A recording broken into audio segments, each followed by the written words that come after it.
여러분 안녕하십니까? 백만개미 한세고입니다.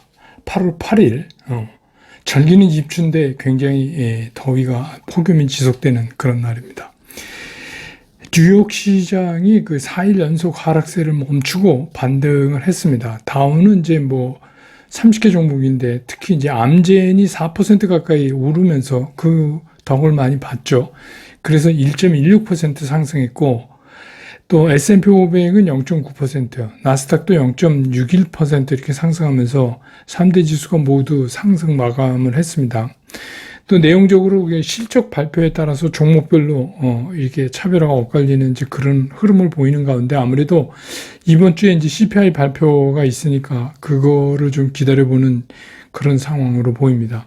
우리 코스피도 출발은 그래서 미국 시장 그 반등에 힘입어서 0.68% 상승을 하면서 출발을 했고, 그 후에 2601포인트까지 이렇게 2600을 다시 이제 탈환하기도 하는 모습을 장중에 보였지만, 외국인과 기관이 이제 계속해서 매도 우위에 서서 지수를 계속 종일 밀어내렸습니다.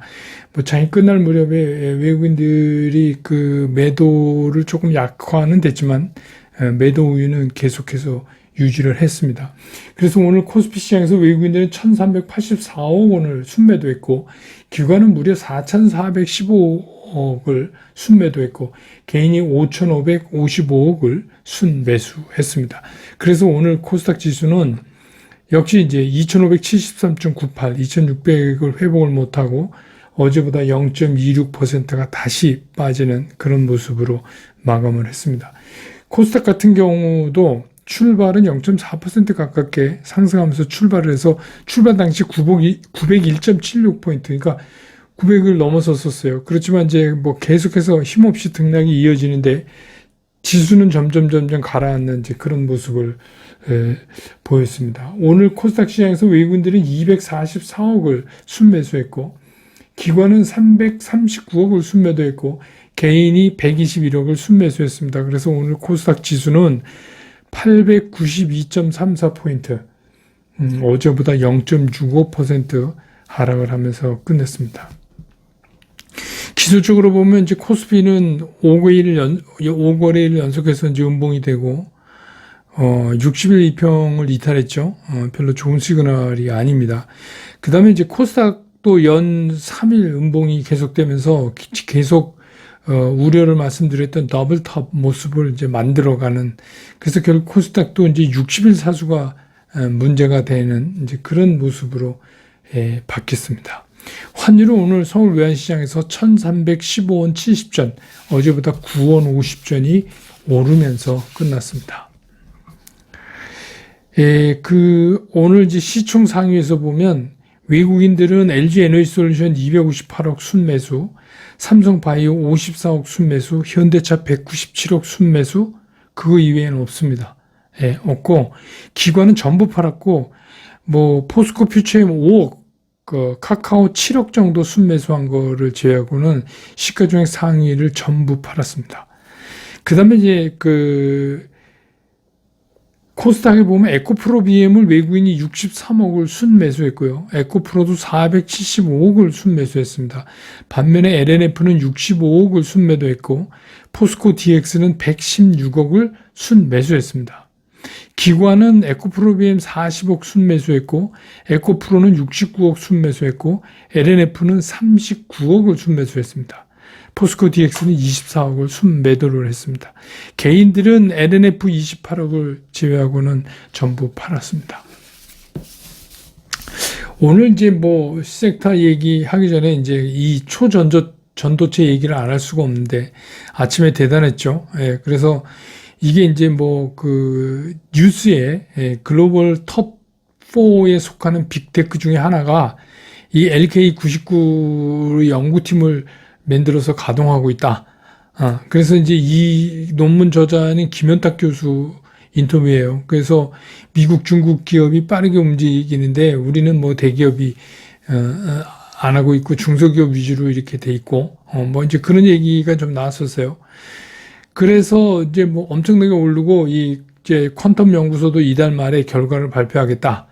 이렇게 해서 하다가 2시를 넘어가면서 고꾸라지기 시작했어요. 미국 그 연구진이 초전도체 이거 아니다.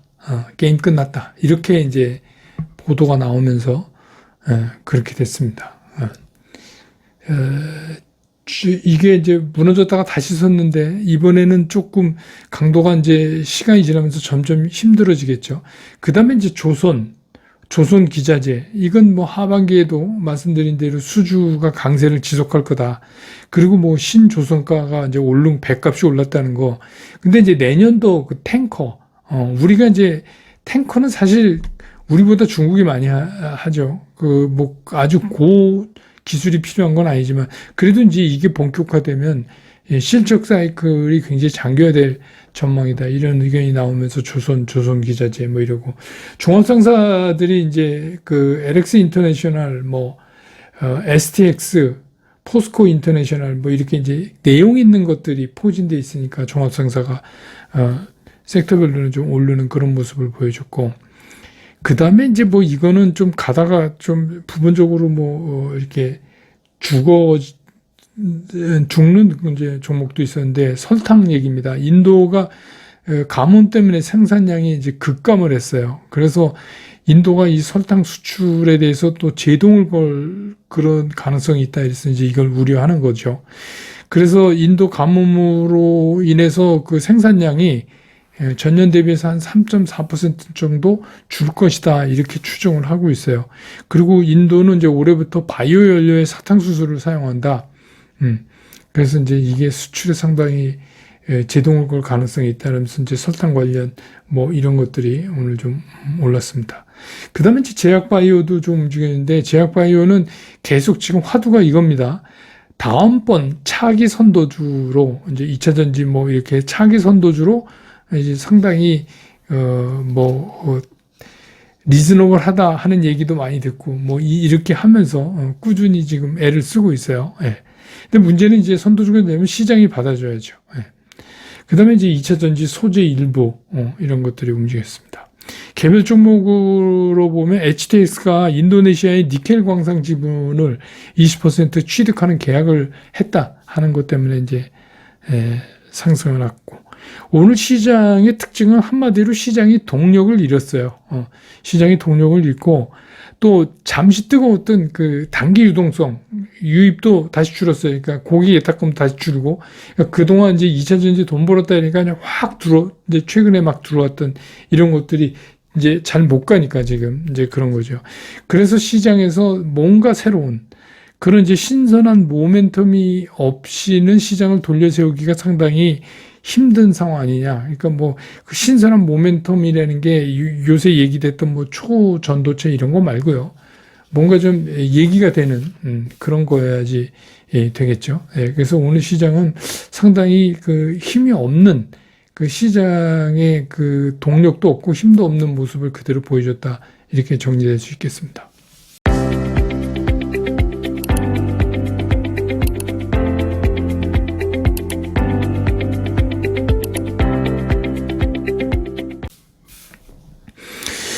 시장을 좀 보면 우리가 이제 주식 투자를 왜 하냐? 그 상당히 원론적인 건데 돈 벌려고 하는 거죠. 돈 벌려고. 그러면 뭐 어떻게 됐건 주식 투자는 돈만 벌면 된다 이렇게 생각할 수도 있지만 또 그 안에 상황을 찬찬히 뜯어보면 그 주식 투자도 뭐 돈만 벌면 되는 것 같지만 사실 나름대로 지켜야 되는 원칙들이 있어요. 그런데 최근에 이제 AI부터 시작해서 뭐 AI 또 배터리 관련되고 오늘 이제 주저앉은 초전도체까지 그러면 이제 욕심 같아서는 이런 이제 소위 말하는 맛집들을 찾아다니는 그러면 이제 수익이 좋을 것 같다 이런 분들이 이제 계신단 말이에요. 그리고 이제 뭐 종목 막 리딩해 준다는데 보면 대부분 그렇잖아요. 막 얘기가 AI에서 얼마 먹고 나오고 배터리에서 얼마 먹고 나오고 또 초전도체에서 얼마 먹고 나오고 막 이런 이제 막 스토리가 이제 막 이렇게 생겨요. 그러니까 잘 모르는 분들은 그거 맛집만 따박따박 찾아다니면서 그러면 이제 수익이 좋겠다 이렇게 생각하실지 모르겠지만 그런데 시장에서는 사실 이런 맛집 행진을 기가 막히게 해서 수익을 내고 이렇게 빠지고 또 적정한 타이밍에 들어가서 수익 내고 빠지고 이러는 게 그렇게 쉽지가 않아요. 또 그렇게 했다는 분 찾기도 좀 어려워요. 그게 사실입니다. 그래서 기존에 이제 그 주도주들이 요즘처럼 이제 이렇게 멈칫멈칫하니까 제가 늘 말씀드리지만 주도주가 멈칫거리거나 죽으면 시장이 안 돼요. 근데 뭐 오늘까지 얘가 주도주, 내일부터 너 이러는 시장은 없어요.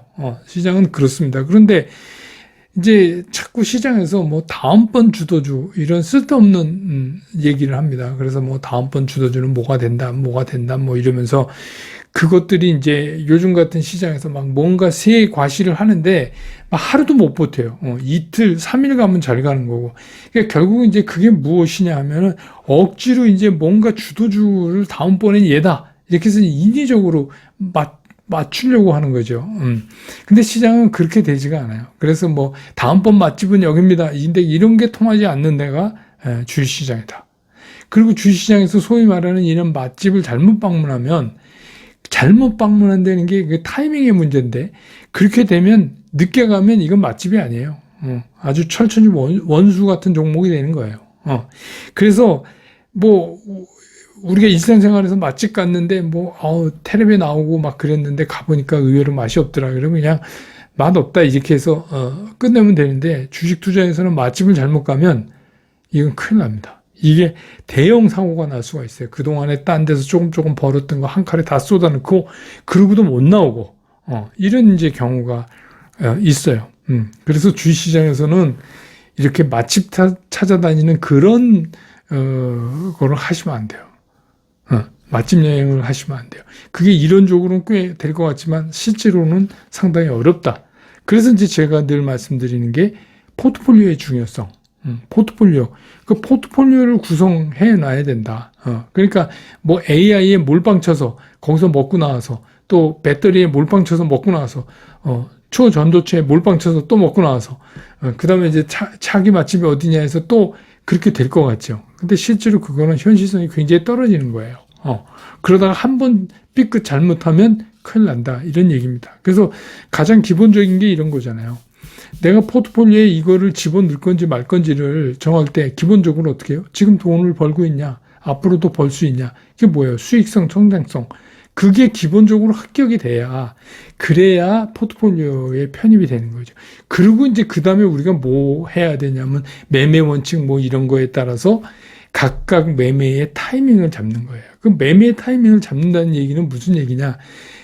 가능하면 싸게 사고 그 종목 가능하면 싸게 사고 가능하면 높게 팔고 비싸게 팔고 그래서 수익을 극대화하겠다 하는 건데 여기에 아예 되지도 않는 깜도 안 되는 종목은 그 대상이 안 되는 거예요. 그러니까 뭐 매매 원칙에 대부분 그 깜이 안 되는 건 그렇게 형성조차도 못하지만 된다 그래도 실적도 나쁘고 성장성도 없고 뭐 이렇게 하면 이렇게 된다. 그러니까 그 제일 중요한 게 뭐냐면 주식 투자에서는 가정법이에요. 가정법을 하면 안 돼요. 우리가 주식을 사는 것도 가정법이에요. 어떤 가정법이에요? 주식을. 내가 사는 이 주식을 내가 보유하고 있다가 팔 때 내가 산 가격보다 더 비싼 가격에 사줄 사람이 이 시장 안에 존재한다는 가정을 믿는 거 아니에요. 네. 그래서 사는 거 아닙니까? 왜냐하면 나보다 더 비싸게 살 사람이 한 사람도 없다고 생각되면 누가 그 주식을 사겠어요? 안 사지.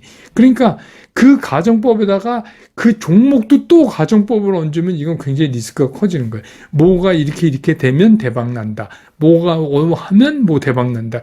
이게 제대로 되면 뭐가 된다. 이런 거는 지금 할 때가 아니에요. 지금 시장에서는 그걸 할 수가 없어요. 정말 큰일 나는 거예요. 2%를 두 번 만약에 이렇게 겹쳐서 가면 진짜 이건 주식 투자 망하는 길로 가는 겁니다. 그래서 전체적으로 시장이 위축되는 시그널이 보이면 가끔 제가 이제 뭐 좀 매크로한 걸로 이렇게 또 어제도 이제 그런 말씀 좀 드렸지만 채권에 대해서 국채에 대해서 그거 제가 이제 말씀 중에 5%라고 10년 근데 5% 간 적이 없죠. 4%인데 제가 잠깐 했는데 또 찰떡같이 다 여러분 잘 알아들으시니까 4%죠. 그런데 그래서 이제 그런 것들을 보면 매크로적인 거를 보면서 전략을 세워야 돼요. 어떻게요? 그런 것들이 위축으로 시장이 갈 것 같다. 그러면 어떻게 해요? 현금을 들이고 그리고 점차 시장이 살아나는 쪽으로 매크로적인 게 움직인다 그러면 현금을 늘리고 이렇게 하는 거죠. 포트폴리오 전체 상에서. 그리고 그 각각의 그 별개의 종목들은 이런 전략을 잘 따라서 이제 하셔야 돼요. 그래서 전체적인 매크로적인 걸로 내가 투자하는 사이즈를 어떻게 조율할 건가. 그 다음에 이제 들어가 있는 실적도 좋고 성장성도 있는 그런 대상 중에서 언제 사고 언제 팔아야 하는 타이밍을 잡는 거. 그런 것들을 이제 매매 원칙에서 이렇게 찾아내는 그런 방법을 택하는 게 가장 원칙이에요. 그래서 주시장에서는 맛집 찾아다니는 것보다는 우리 그냥 일상생활로 비유한다면 뭐 그냥 뭐 믿을 수 있는 그냥 뭐 좀 아무렇지도 않고 뭐 유별나지도 않고 왜 그 정지용 시인의 그 노랫말 향수에 보면 그거 있잖아요. 이쁘지도 않고 사철 발벗은 아내가 뭐 이렇게 그런 거예요. 별것도 아니고 아무렇지도 않지만 유별나지도 않지만 그냥 한결같은 설렁탕집 같은 거. 차라리 그게 실수가 없는 거예요. 근데 이제 자꾸 맛집을 찾아다니다 보면 일반적인 투자 수익률에 만족을 못 하죠. 그래서 이제 계속 맛집 탐방을 하게 되고 결국은 이제 그것 때문에 크게 손실이 나고 이러는 겁니다. 그러니까 항상 이 원칙은 이런 거예요. 이 정도를 따르는 게 굉장히 좋다.